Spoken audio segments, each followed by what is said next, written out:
Good evening, everyone at home, at work, on the toilet, in the coffee shop where your phone just blasted instead of playing in your earbuds and now you're embarrassed. Welcome to Night Court. This is the only show where we cover the most baffling, bizarre, and occasionally boneheaded criminal cases and think, well, at least we didn't do that this year. Unless you did, in which case, hi, Sarah Boone. Thanks for watching, and thanks for mentioning all of us content creators in your sentencing speech. Truly an honor. You know, most people zip their luggage and take it to the airport. Sarah zips hers and takes it to court as evidence. And now she's giving shout outs during sentencing. Lady, you've got the media strategy of a suitcase, closed on all sides, but somehow still spills everything.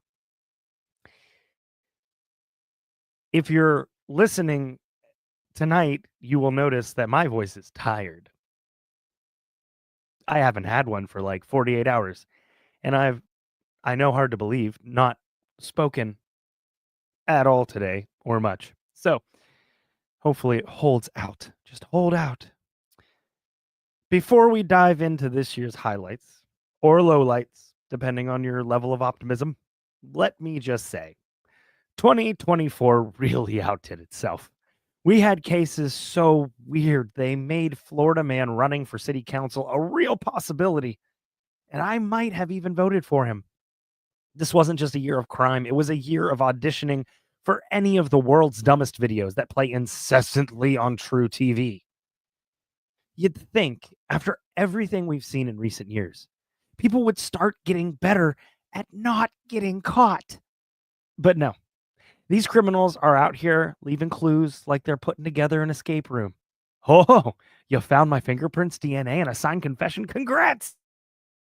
You get to move on to the next room themed, how fast can you slap on those cuffs? And, thanks to TikTok, half of them practically live streamed their arrest warrants. Remember when criminals were sneaky? Well, Pepperidge Farm remembers. But enough about my existential crisis. Let's talk about theirs and give you a preview of the review in order to give you a taste of what we'll do.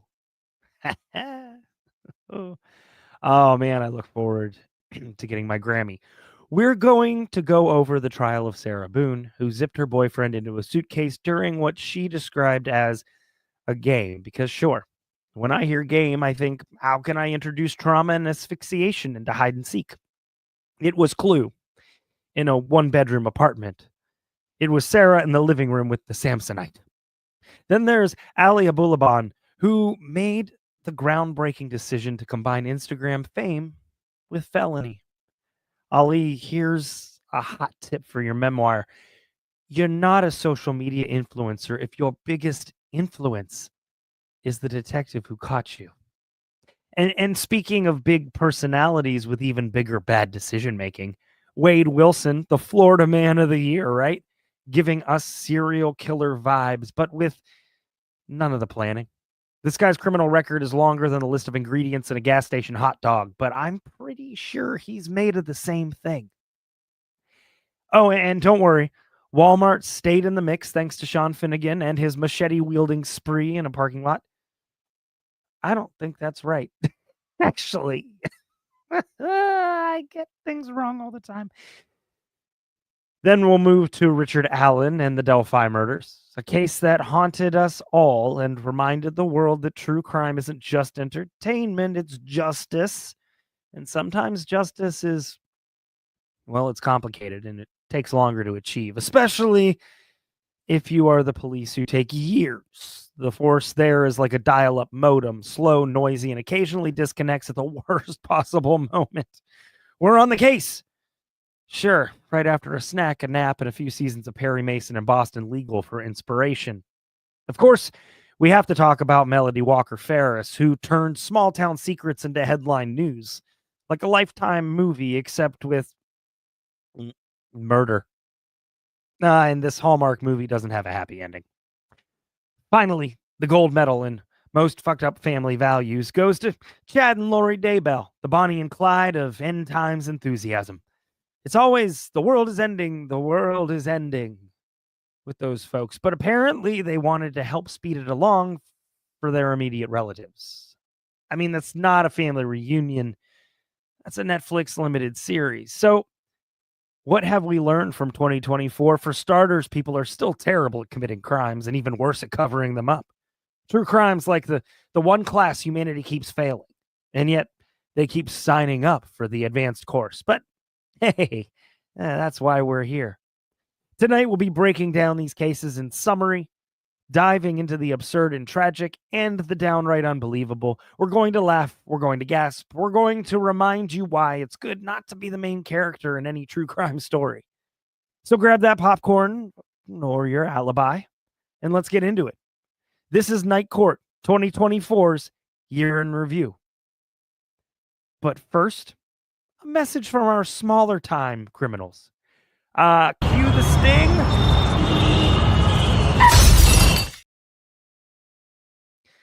Well, we have a new entry in the Criminals Who Clearly Don't Get It Hall of Fame. Meet Nathaniel Rademacher, a man whose love for driving knows no bounds or laws. Rademacher recently joined his court hearing via Zoom, where he was being prosecuted. I haven't seen these yet. Where he is being prosecuted for, you guessed it, driving with a suspended license. And how did he attend the hearing? Just casually driving behind the wheel of a car. The man was driving while explaining to a judge why he shouldn't be punished for driving when he wasn't supposed to be driving. That's not just breaking the law. That's doing a tap dance on it while giving the traffic camera the bird. The judge, presumably trying not to laugh out loud, asked Rademacher where he was at that exact moment. When Rademacher admitted he was, quote, on the road, the judge probably considered skipping straight to sentencing. Rademacher's troubles didn't end there. His rap sheet's longer than a CVS receipt, including road rage incidents where he allegedly terrorized other drivers, waved a pipe around like a deranged cosplay of Mario Brothers, and chased people down the freeway in a Tesla. So at least he was being environmentally friendly while he did it, I guess. Although I have to say that if anybody was chasing somebody down the street with a pipe, I'd imagine it would be a Tesla driver. The real irony at this rate, the only driving he'll be doing soon is the prison laundry cart. And buckle up, Nathaniel, because it's going to be a long, long ride. But this time, someone else is going to be driving. Mm-hmm. Well, if you thought Fast and Furious had, 5 too many sequels, meet the guy who decided to audition for the next one by driving off a 100-foot cliff. In Washington state, police attempted to pull over a man for a hit and run, but instead of stopping, he floored it straight off a cliff like he was trying to reenact Thelma and Louise. That's exactly how I imagined it going. Miraculously, he survived the fall, which feels less like physics and more like divine intervention. I mean, let's be real here. Gravity should have closed that case for the cops. When officers reached the wreckage, they found him injured but alive, probably regretting his life choices somewhere between the airbag deploying and realizing the ground was rapidly approaching and very, very hard. The guy was already under the influence, allegedly, although it does explain his choice of escape route, but raises a lot of questions about how he thought this was going to end. You'll never take me alive, coppers! Well, buddy, it was obviously not for lack of trying. The suspect was taken into custody after what is arguably the most dramatic arrest in recent history. Lesson here: gravity doesn't care about your getaway plan. It never did. And with that, let's get into the top trials of 2024. We may even have a few updates for you as well. Cue the sting!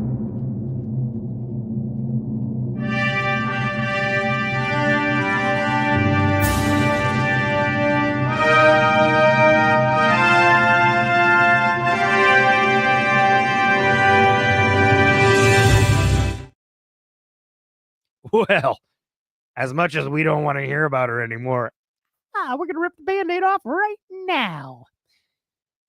The next case packed in the drama and true crime. Pun intended. The bizarre case of Sarah Boone, a woman accused of murdering her boyfriend, George Torres Jr., with a suitcase. Sarah Boone and George Torres Jr. lived together in Winter Park, Florida. That's not even my voice. That's just my reaction. The couple had a tumultuous relationship riddled with arguments and accusations, often fueled by alcohol and, according to court records, a pattern of domestic disputes. It was February 24th, 2020, when Boone made a 911 call that would ignite this case. She told dispatchers that her boyfriend George was dead. When first responders arrived at the scene, they found George's body inside a suitcase. According to Boone's initial statement, the bizarre situation began as a game. She told investigators that she and George had been drinking and playing hide and seek the night before. She claimed George climbed into the suitcase as part of their game, and she zipped him inside. Boone said she had passed out and only discovered George's lifeless body the next morning when she woke up. She insisted it was a tragic accident and not intentional, which we heard umpteenth number of times. However, the evidence suggested a much different story. Police recovered Boone's cell phone and found 2 videos that painted a horrifying picture. In one video, George can be heard calling out Boone's name and begging to be let out of the suitcase. He repeatedly says, "I can't breathe," while Boone's voice responds mockingly. She says things like, "That's what you get for choking me," and laughs as George continues to plead for his life. Eventually, his cries stop and silence takes over. And these recordings directly contradicted Boone's claim that it was an accidental, drunken mishap. The autopsy report solidified the case against Boone. George's cause of death was listed as homicide due to asphyxiation. The report noted that George had sustained bruises, cuts, and injuries consistent with being confined and struggling inside the suitcase. Prosecutors argued that Boone intentionally left him to suffocate, knowing full well that he was in distress. The relationship between Sarah and George was characterized by frequent arguments and reconciliations, a classic example of a toxic cycle. Court records show that in the past, both parties had accused each other of domestic violence. Prosecutors portrayed Boone as someone who had snapped and decided to exact a cruel form of revenge. Meanwhile, Boone's defense team argued self-defense and battered spouse syndrome. The jury had no trouble unpacking the truth. On December 2nd, 2024, Sarah Boone was sentenced to life in prison for the second-degree murder of George Torres Jr. And when given the chance to address the court, Boone didn't hold back. It wasn't an apology. It was more like a TED Talk on how to show no remorse. Sarah Boone's audacity reached new heights, first blaming the family, then magnanimously forgiving them, and finally asking for their forgiveness. She also blamed the media, referring them to organized crime, despite one of her character witnesses being a pen pal who only knew about Sarah Boone because of the media. That's not remorse. It's a masterclass in nerve. So, close the thing on Sarah Boone, please, and rest in peace, George Torres Jr. All right, we didn't really cover this in Night Court, however. Quite the case. Ali Abulaban, the intoxicating lure of fame. Who hasn't wanted to be famous at some point in their life? Without a doubt, most of us have. The lives of celebrities appear to be perfect, complete with perfect looks, perfect jobs, perfect loves, but the cost of fame can actually be pretty ugly. One such seeker rose to fame on TikTok, but then swapped that fame to life without parole times 2. The downward spiral of Ali Abulaban, I keep saying Ali Abulaban, age 32, convicted 32. You would have thought I didn't read the script. I didn't put the picture together. That man looks like a rough 32. Oh, TikTok's got some hella cool like filters.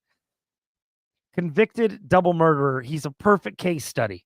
Ali Abulaban, once known as Jin Kid on TikTok, with nearly 1 million followers, traded fame for infamy after committing a double murder. Abulaban, who grew up in a household marked by domestic violence, pursued online stardom through movie scene impressions, but struggled with his volatile marriage to Anna Abulaban. In October 2021, amid accusations of domestic abuse and infidelity, Anna separated from him and sought divorce. Unbeknownst to her, Abulaban kept a copy of their apartment key and installed a listening device on their daughter's iPad. Upon overhearing Anna with a male friend, Rayburn Barron, Abulaban returned to the apartment and fatally shot them both.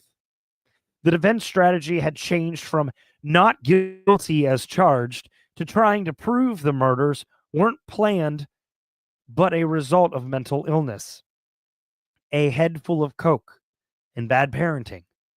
Abulaban had simply reacted badly to what he thought was his wife openly cheating on him, and his emotions got the better of him. So, claiming mental illness, cocaine use, and childhood trauma, Abulaban argued his actions weren't premeditated. However, a jury found him guilty of 2 counts of first-degree murder.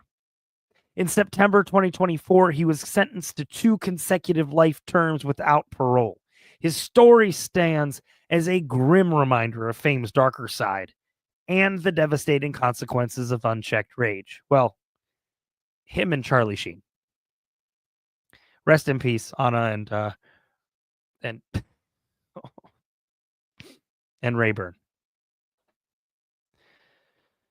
The Wade Wilson case and trial seems far too absurd to be real. For one, his name's Wade Wilson. No, not the sarcastic, lovable Marvel anti-hero played by Ryan Reynolds. Ugh. But the man who gained infamy as the so-called Deadpool killer. But as you can imagine, unlike the fictional Deadpool who cracks jokes and saves lives, or jokes cracks and lives saves, or whatever, Wade Wilson left a trail of tragedy and horror, culminating in his 2024 death sentence for the brutal 2019 murders of 2 women in Cape Coral, Florida. Wade Stephen Wilson's story doesn't start with heroics or charm. It starts with trouble. Young Wade had what they call a troubled youth. You know, the type, one part petty crime, one part bad decision making, and a generous splash of seriously, someone keep an eye on that kid. By the time he hit adulthood, Wilson had racked up a criminal record longer than a Martin Scorsese film. It was full of violence, chaos, and absolutely zero charm to pull it off. Not like Ryan Reynolds. On October 7th, 2019, Wilson's criminal exploits escalated into something truly horrifying. First, he encountered 35-year-old Christine Melton, a Cape Coral resident who had previously been in a relationship with him. Their reunion wasn't a happy one, as Wilson strangled Melton to death in her home and then stole her car because why not add Grand Theft Auto to murder? Just hours later, he crossed paths with 43-year-old Diane Ruiz, who was on her way to work. Wilson strangled Ruiz, too. He then ran over her body multiple times with the stolen car, eventually leaving her in a field. Wilson seemed to think he was untouchable while a massive manhunt was underway. When he was finally caught a few days later, he reportedly confessed to his father with a chilling nonchalance, like that face. That followed him into the trial. I'm so glad they didn't let him keep his little hairdo. By the time Wilson's trial began in June 2024, the media had already dubbed him the Deadpool killer. The prosecution wasted no time, painting Wilson as a cold-blooded killer, presenting DNA evidence and chilling testimony, including the confession he made to his father. The jury listened as the prosecutor described how Wilson showed zero remorse and seemed to commit the murders just for the sake of it. And believe me when I say, there was no time during the trial where he didn't look like a smug little asshole. Just an asshole with a smirk. For those of you who are visual and need imagery. Wilson's defense team, meanwhile, tried to spin a different story, that he was high on drugs at the time and therefore incapable of forming intent. And the jury didn't buy it. After 90 minutes of deliberation, barely enough time to even watch one of the Deadpool films and order lunch, the jury returned with a recommendation for the death penalty. Wilson? He now awaits his fate on death row, where there are no quippy one-liners, no red spandex suits, and no happy endings, pun intended. Because in the real world, there's no such thing as a lovable anti-hero, just criminals and consequences. And I hope that Diane and Christine rest in peace as well. Sean Finnegan. Finnegan Beginnigan. This trial exposed unspeakable cruelty and a chilling example of how evil can hide in plain sight. In August 2024, Sean Finnegan was sentenced to death for the brutal murder of Jennifer Gale Paxton, a 35-year-old woman who vanished December 2019.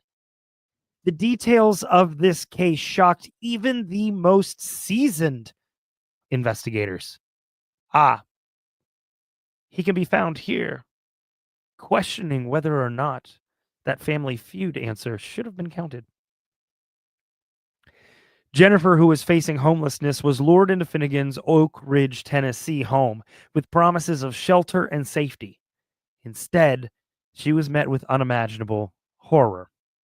During the trial, it was revealed that Jennifer was held captive, repeatedly assaulted, and restrained in degrading ways. Finnegan's crimes escalated to murder when he strangled Jennifer in a prolonged attack so disturbing that he reportedly paused to take smoke breaks during the act. After her death, Jennifer's body was desecrated and stored in a freezer for months. The case broke open in August 2020 when authorities searched Finnegan's home and discovered Jennifer's remains hidden under a bed. His girlfriend, Rebecca Dishman, initially faced charges alongside him, but later cooperated with prosecutors, providing key testimony about the abuse and murder that Jennifer endured. Dishman's testimony painted a horrific picture of the pair's crimes and led to her receiving a life sentence in exchange for her cooperation. The trial brought Jennifer's family some measure of justice after years of agony. Prosecutors sought the death penalty due to the heinous nature of Finnegan's actions, and the jury agreed, sentencing him to death by lethal injection.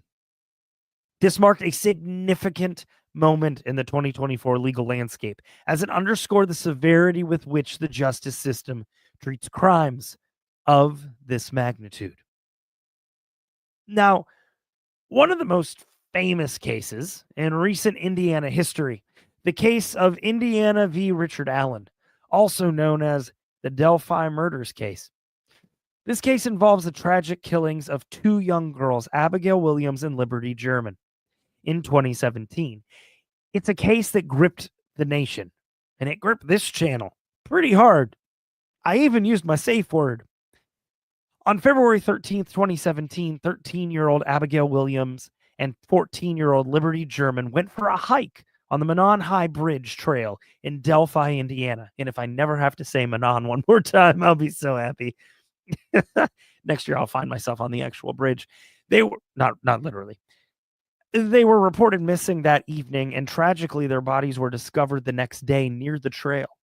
The case remained unsolved for over 5 years, despite significant evidence, including a brief video and audio recording captured by Liberty on her phone. Over the years, police received thousands of tips, released 2 sketches of potential suspects, and held numerous press conferences. Despite their efforts, no arrests were made until 2022. On October 26, 2022, police arrested Richard Allen, a 50-year-old Delphi resident, and charged him with 2 counts of murder. You can see him here at the time of arrest.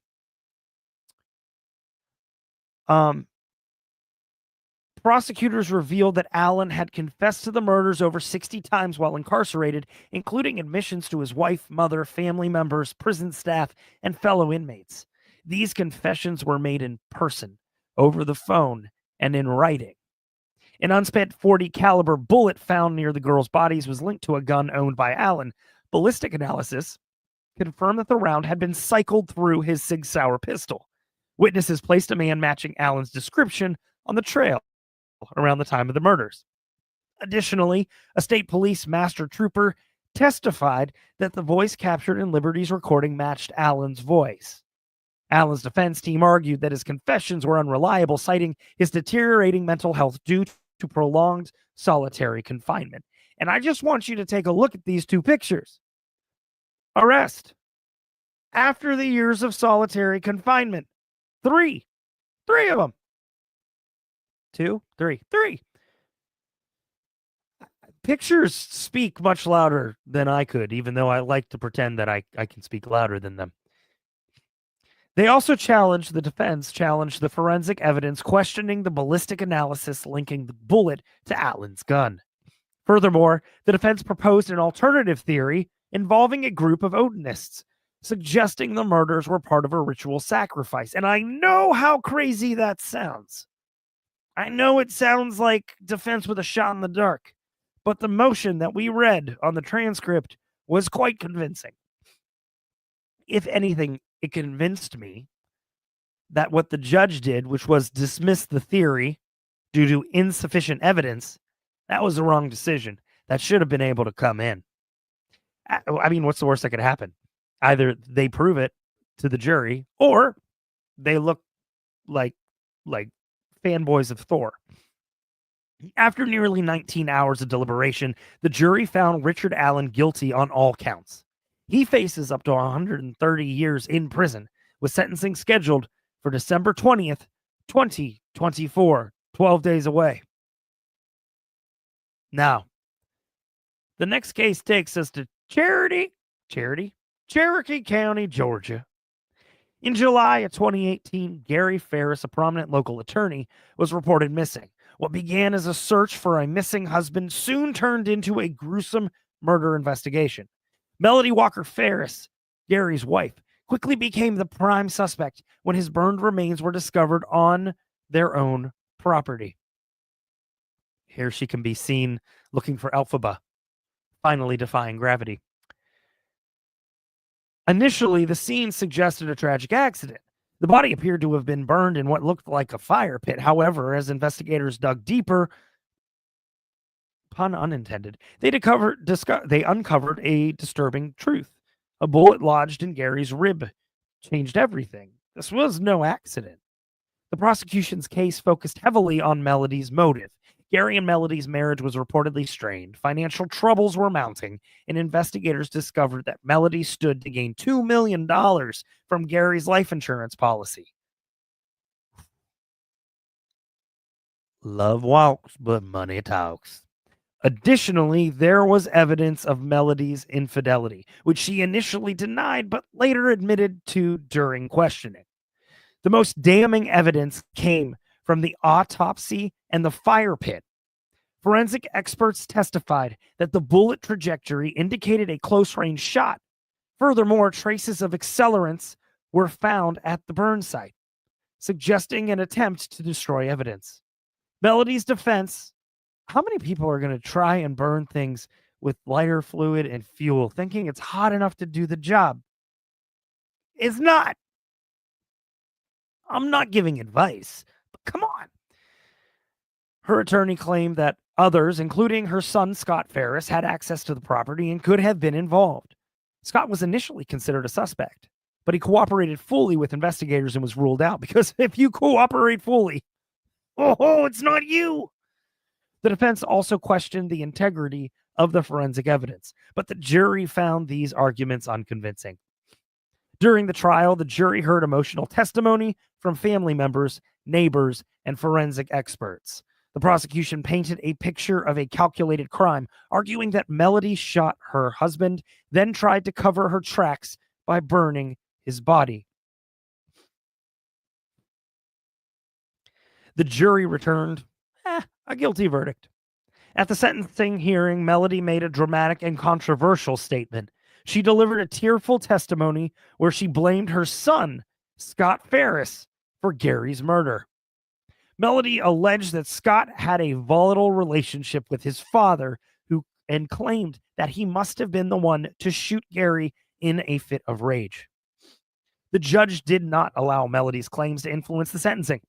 Melody was sentenced to life in prison without parole, bringing the trial to a dramatic close. Well, now we're going to talk about the doomsday dingus that nobody asked for. You knew it was coming, right? A man who managed to combine suburban dad energy with cult leader delusions. Who knew? If you've ever wondered what would happen if a middle-aged insurance salesman decided he was the chosen one, this is your answer. And it's horrifying, not inspiring. This is the absurd, baffling, and frankly infuriating saga of Chad Daybell. Chad's known for his role. I feel like just saying his name is going to bring the storm. Oh, I do not consent. Chad is known for his role in one of the most chilling cases of recent years, involving apocalyptic prophecies, a twisted love story with Lori Vallow, and a trail of death that defies comprehension. Chad started off as a gravedigger, which, in hindsight, feels a little too on the nose. This guy went from shoveling dirt to shoveling shit, writing self-published books about the apocalypse and claiming he could predict when people were going to die. When Chad met Lori Vallow, it was a match made in, well, certainly not heaven. That's for sure. Now most couples bond over hobbies like hiking or binging Netflix. These two bonded over creating a light and dark rating system to decide who was spiritually unworthy. The deaths of Lori's children, Tylee, Ryan, and JJ Vallow, and Chad's first wife, Tammy Daybell, turned their story from quirky cult leaders to monsters with, hold on, let me see if I can use my deep voice. Monsters with zero regard for human life in a world.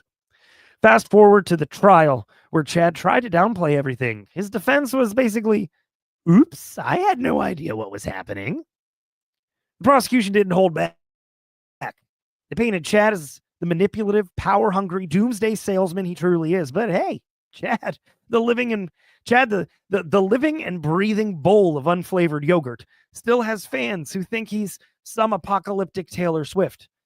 I mean, I don't get the vibe, but, you know, the two of them are never getting back together. The jury found Daybell guilty on all counts, including first-degree murder and conspiracy, after deliberating for 2 days. Prosecutors said it was a plot to pursue money, power, and sex. In June 2024, an Idaho jury sentenced Daybell to death. He showed no emotion as the verdict was read, which really is kind of Chad anyways. He's about as expressive as a department store mannequin. Yeah. Rest in peace, Tylee, JJ, and Tammy.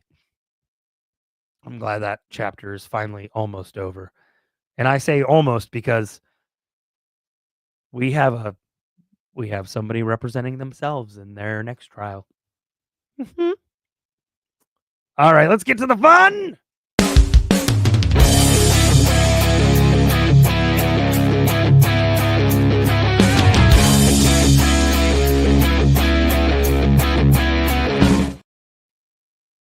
First, I want to take a quick moment to talk about the nicknames we give killers.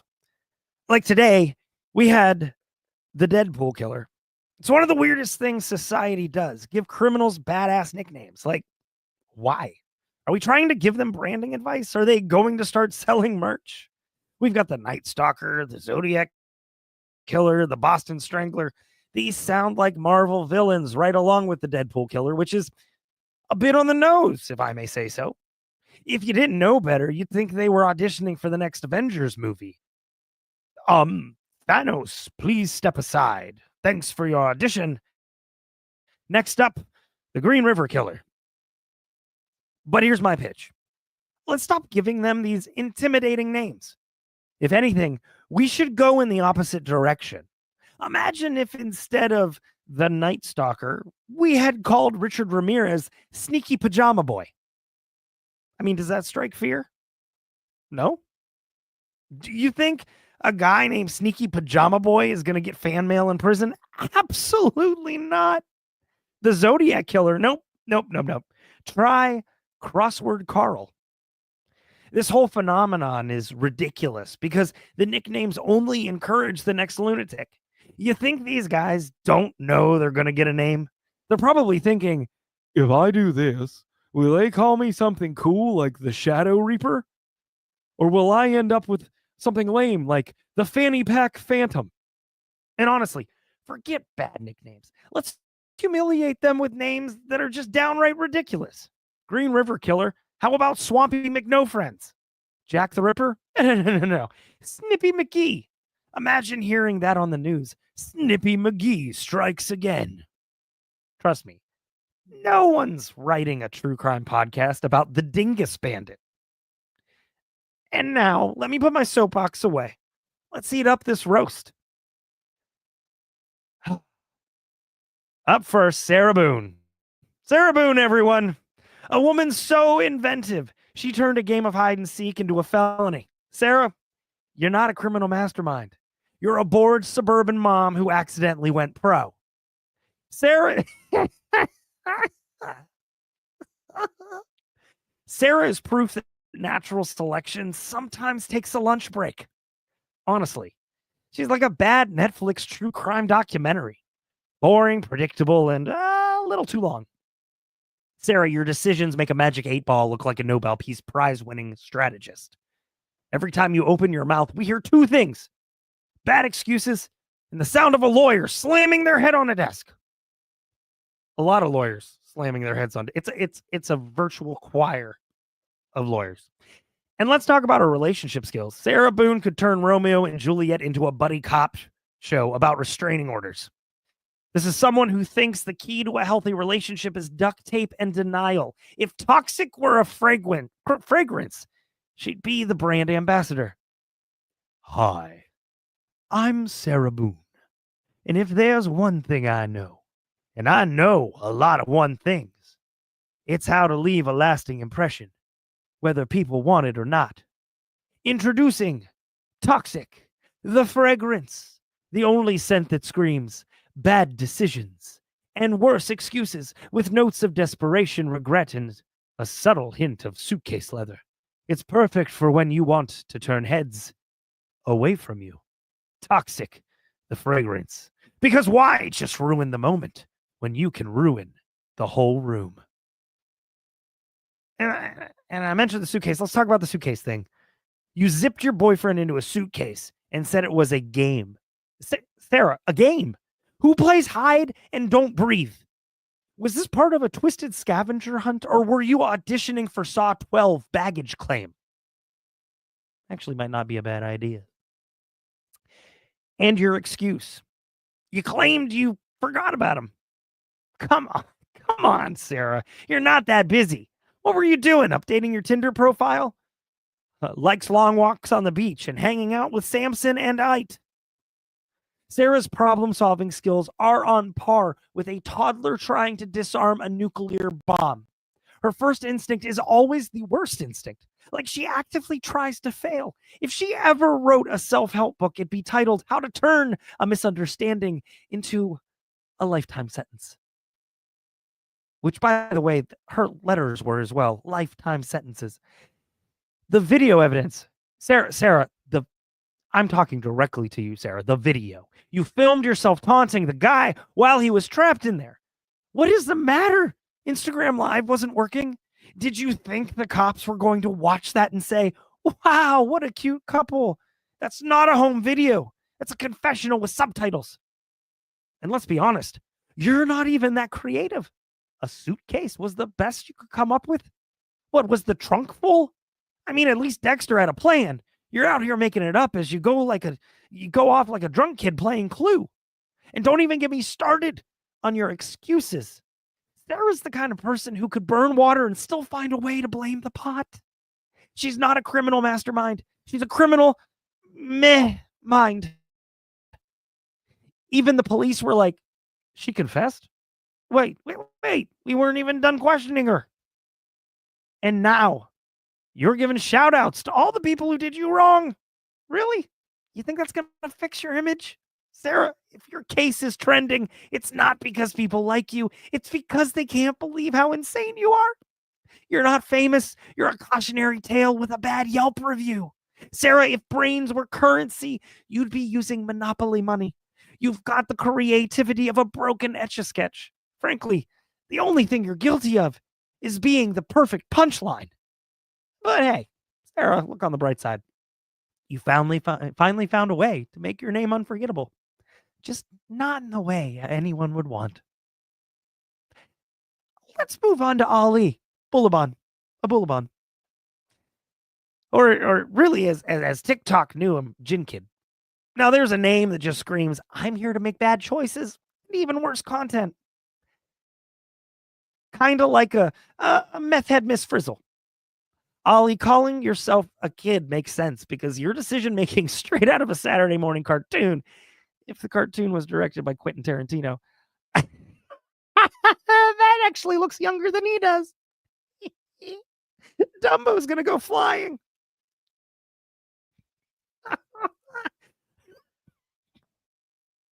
I've never seen a murderer fly. Dude, you didn't just commit crimes. You created a whole genre through Crime for Idiots. You're the only guy who could manage to turn a murder trial into an unboxing video. Hey guys, today I'm unboxing the rest of my life. Oh wait, it's a cell. Damn, man, gonna need more content. And your TikTok fans, they loved your comedy until they realized that the punchline was you. You were out there lip syncing, thinking you were the next big thing, but you're not Drake. You're a cautionary tale. Your biggest flex is that you went viral as evidence in court. Ollie, your career trajectory is like one of those TikTok dances, one step up, two steps into handcuffs. I think that's trending anyways. I don't know. I don't have TikTok. Honestly, it's poetic that you spent all that time chasing clout. And now the only followers you have are the guys watching your every move in prison. And I do mean every move. You're the guy who thought engagement was a TikTok state, not a sentence enhancer. And let's talk about that Jin Kid persona. You thought you were pulling pranks on the internet, but the real joke was your life plan. You made freedom disappear faster than one of David Blaine's playing cards. Houdini escaped handcuffs. You couldn't escape your own stupidity. In the courtroom, that was a masterpiece of cringe. You sobbed like the prom queen just dumped you at the dance, forgetting we've all seen the receipts. Ollie crying in court while the video evidence plays is like saying, it wasn't me, with the Sharpie still in your hand while the cop walks into a 7-Eleven bathroom because he heard someone had some poetry to share permanently. And Ollie, your family must be so proud. Your mom's probably scrolling through your TikTok feed like, wow, 2.4 million followers. And not one of them could tell him to stop being a dumbass. You're living proof that viral fame doesn't make you smart. It just means a lot of people are watching you fail. You are the only influencer whose content doubled as a criminal confession. You wanted to go viral, and congrats, buddy. You're trending in court records. You're about as viral as herpes through a freshman class. You're what happens when someone asks, what's the worst case scenario for an influencer? And God says, hold my phone, and follows it up with, and delete my browser history. Your life is like TikTok, short, pointless, and way too much lip syncing. But hey, at least you're finally famous. You're trending, just not in the way you planned. Your new followers wear badges. Your likes come from the form of guilty verdicts, and your DMs, they're from the district attorney, and it looks like someone named Spicy Jackknife. Trust me, you don't want to know. Good luck in prison. With your TikTok moves, you'll be the belle of the art. Just remember, your cellmate doesn't care. Doesn't care about your followers. He just wants you to hold his spoon. Oh, man. I don't know if anybody knew that I had this in me. I don't even know if it's funny. All right, next up, let's give it up for Wade Wilson, the guy who thought life was a superhero origin story, but ended up in the blooper reel of his own crime saga. And it wasn't even entertaining. Wade, you share the name with Deadpool, one of the most beloved anti-heroes of all.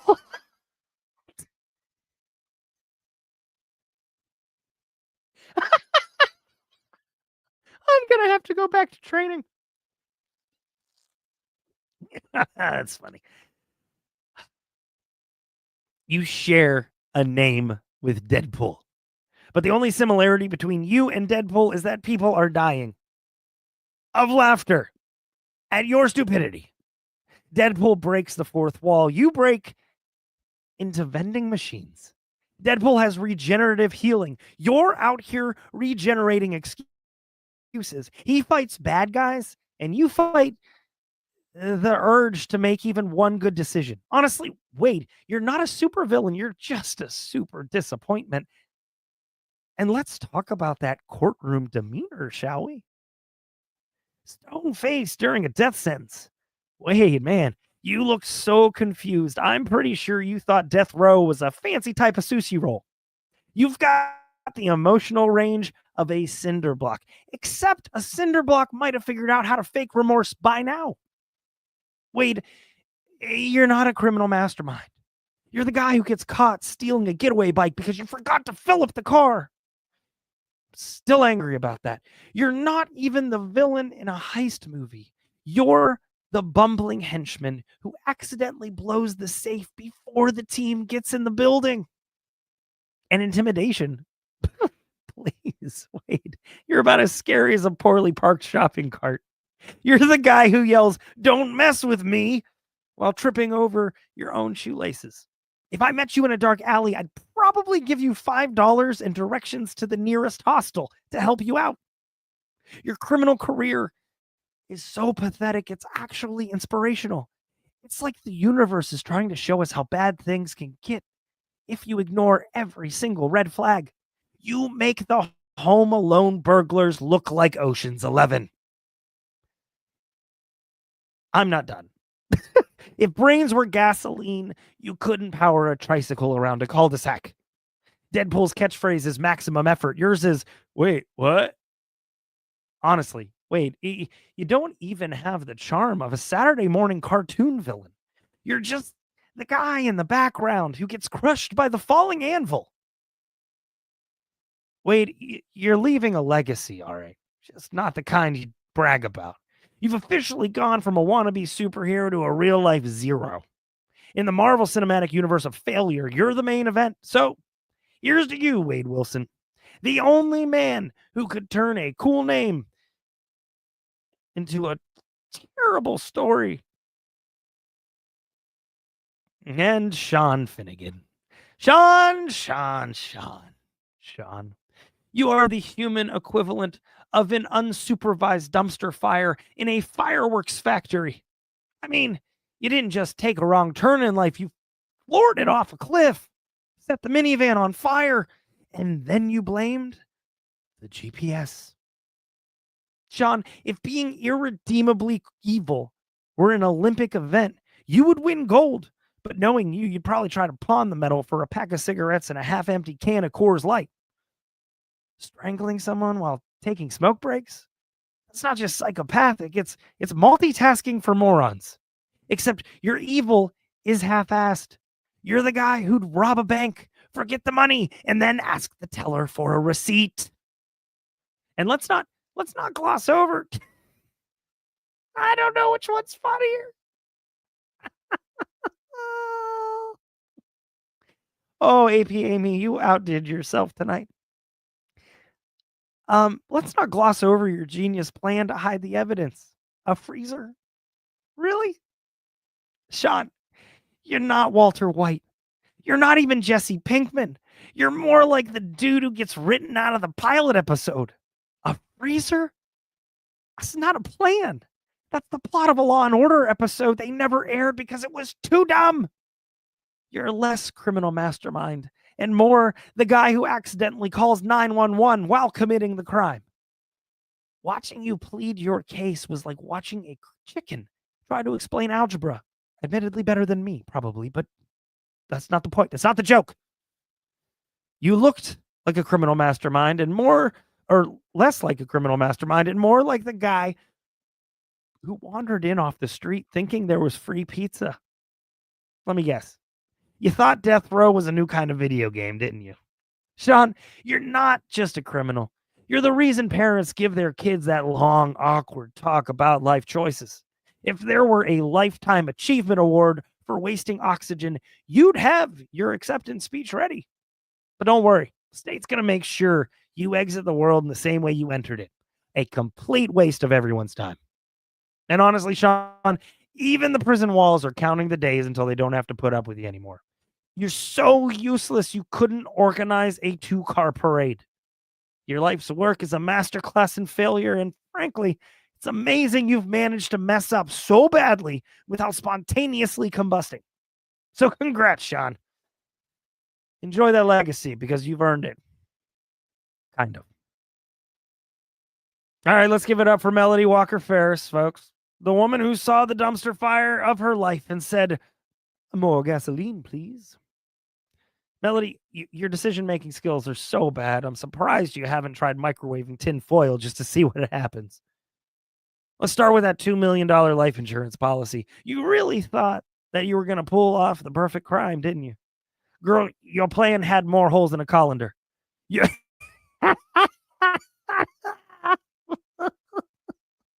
She looks like she's unhappy. She's been waiting 30 extra seconds for a bus. You're not a criminal mastermind either.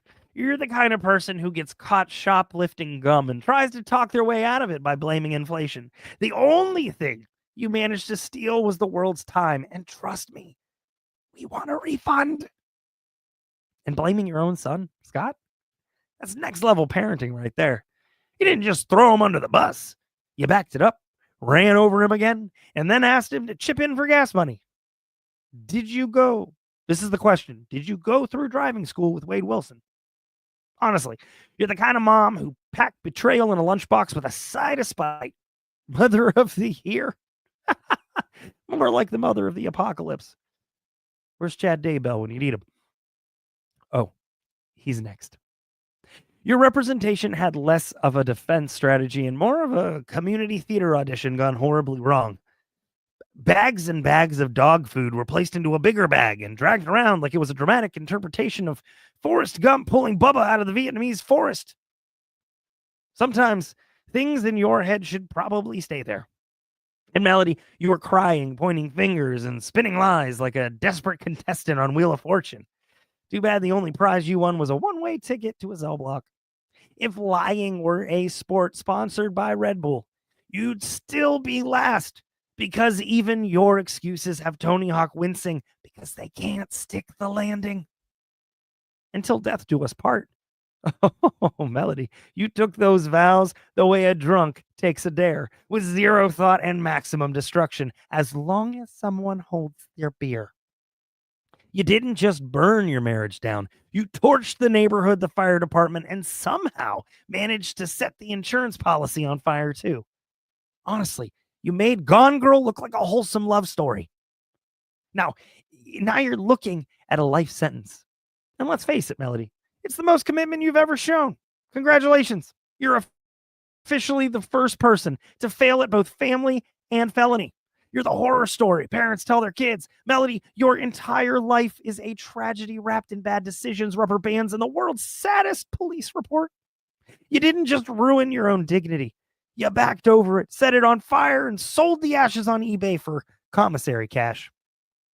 So let's give this one woman wrecking ball a big round of applause for turning disaster into an art form.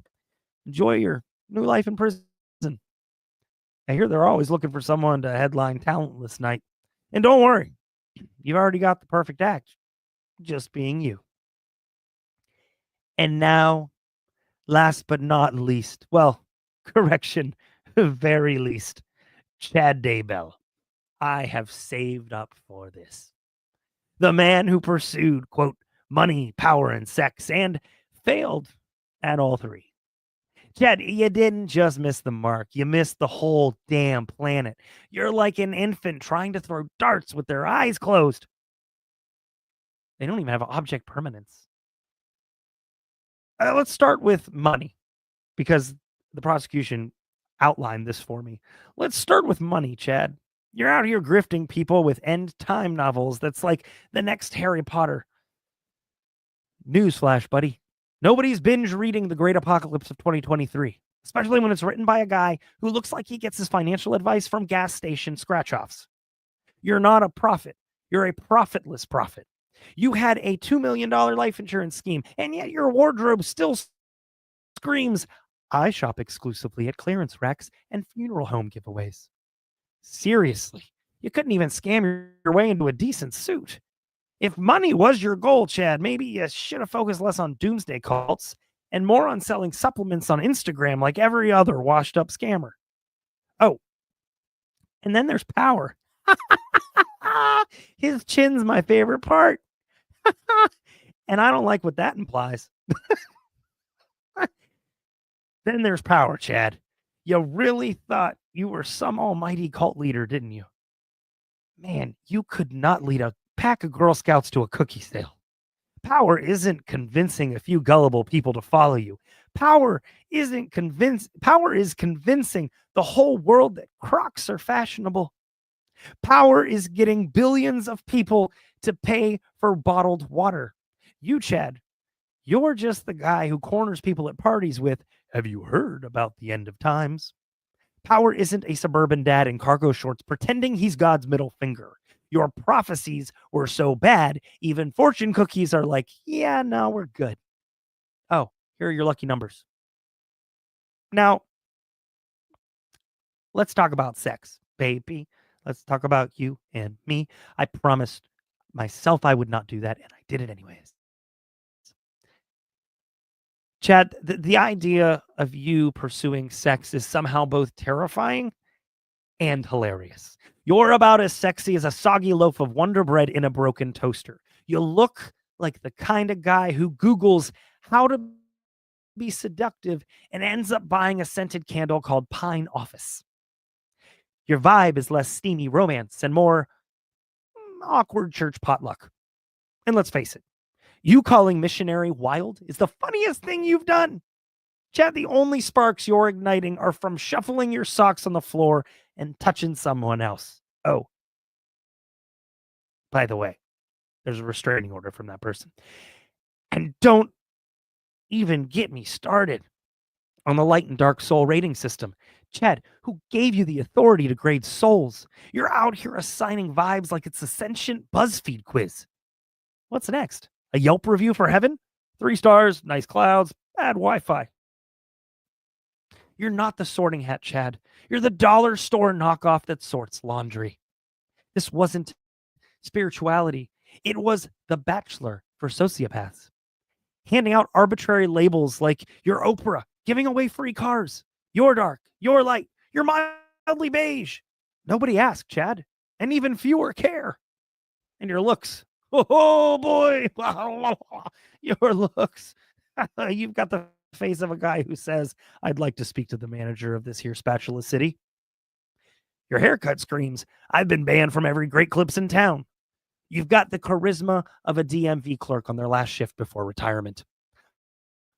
Honestly, if boredom was a person, it'd sue you for defamation. You're not even cult leader creepy. Your dad who uses coupons at Buffalo Wild Wings creepy. And here's the best part. You did all this for money, power, and sex. And where did you end up? Well, broke, powerless, and single. Except for that one fella in the corner, Dangerous Darlene. She's not just trouble. She's irresistibly bold in her questionable taste. You can just imagine her leaning in with a sultry growl, saying, looks like I found my soulmate and my next meal plan, sugar. Listen, Netflix didn't greenlight your life story because it's compelling. They did it because they ran out of Bigfoot documentaries. Congratulations, Chad. You're officially the human equivalent of based on true events nobody wanted to know about. So enjoy your lifetime subscription of true crime today. You're not a prophet, a leader, or even a decent criminal. You thought you'd be remembered as some apocalyptic prophet, but the only thing you're predicting now is the lunch menu in prison. Enjoy that time behind bars. You won't need to worry about the end of the world anymore. You're already living in your own personal doomsday. Just don't try ranking your soulmate's souls. Spoiler alert, you're the darkest one in the room. Now, for some closing arguments.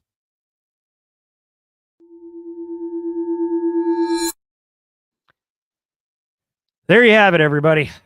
The Night Court 2024 trial season, where every case reminded us that while the world may be falling apart, at least we're not these people. I mean, let's be honest. 2024 didn't just break the mold. It crushed it, set her on fire, and then tried to claim the insurance money. We've seen it all this year.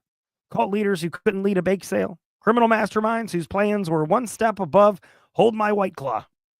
And let's not forget the social media influencer whose biggest influence is on mugshot photography. Sarah Boone zipped herself into a lifetime of bad decisions.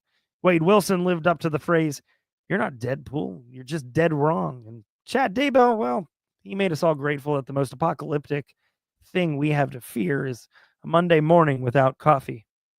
And speaking of doomsday vibes, if 2024 taught us anything, it's that criminals of today are less Ocean's 11 and more Titanic's crew.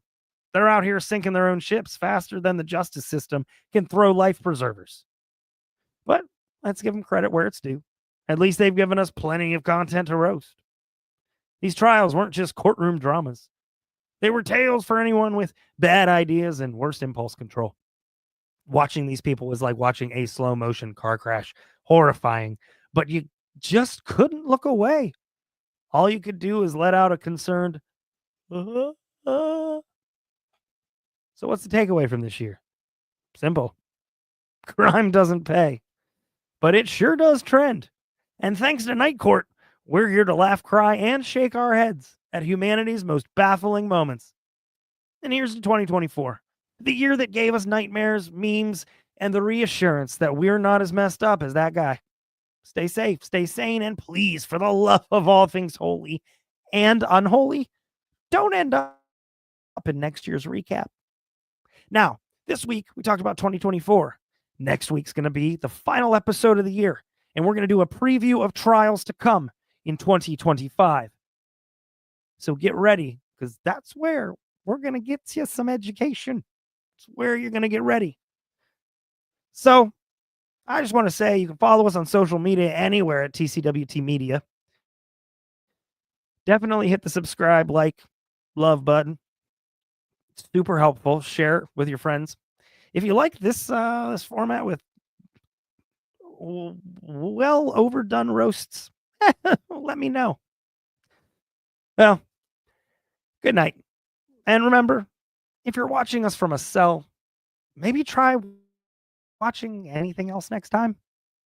I'll see you next week, where we might have to invent new words for stupidity, because I've looked in the thesaurus and I am completely out of synonyms. I will see you next week. Cue the gavel drop. We don't have. Of course I don't. Of course I don't have it here. I'm never ready. Cue the outro video. See you next week.